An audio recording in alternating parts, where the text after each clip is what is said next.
در پاکستان روز همبستگی با مسلمانان مقیم منطقه بحث برانگیز کشمیر زیر نظارت هندوستان برگزار گشت.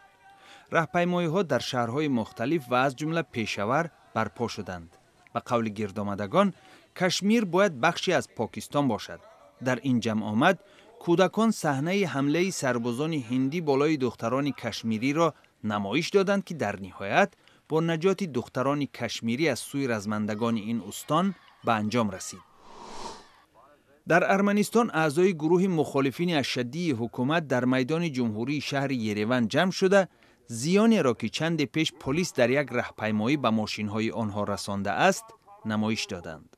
گروه پایه‌گذار پارلمانت که از برکناری حکومت فعلی ارمنستان طرفداری می‌کند می‌گوید پلیس مرش ماشین‌های طرفدارانشان را که 31 ینور عازم قره‌باغ کوهی منطقه جدایخواه آذربایجان شده بودند متوقف نموده به ماشین‌های آنها زیان رسانده است. پلیس 3 ماشین را از میدان بیرون کشید و بعد از آن جمع آمد روز پنجشنبه هم به پایان رسید. در قرقیزستان یک گروه مخالفین همجنس بازان و یک سازمان حامی حقوق اقلیت‌های جنسی در شهر بیشکک راهپیمایی‌ها تشکیل نمودند. تخمیناً 20 نفر با شعارهای عنعنه‌ها، طرز حیات و ارزش‌های ما را حفظ کنید در روبروی بینای حکومت قرقیزستان جمع شدند. هفته‌های آینده وکیلان مردمی قرقیزستان بررسی لایحه قانون منع تشویق همجنس بازی را که شبیه قانون همنام روسیه است شروع خواهند کرد.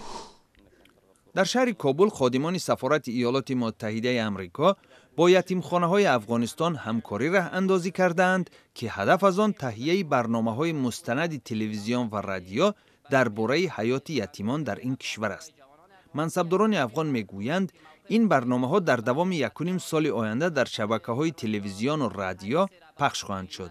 به قول آنها خراجات این برنامه را که با 1,400,000 دلار برابر است سفارت ایالات متحده آمریکا بر عهده میگیرد. در یتیمخانه‌های دولتی و خصوصی افغانستان تخمیناً 13,000 یتیم به سر میبرند.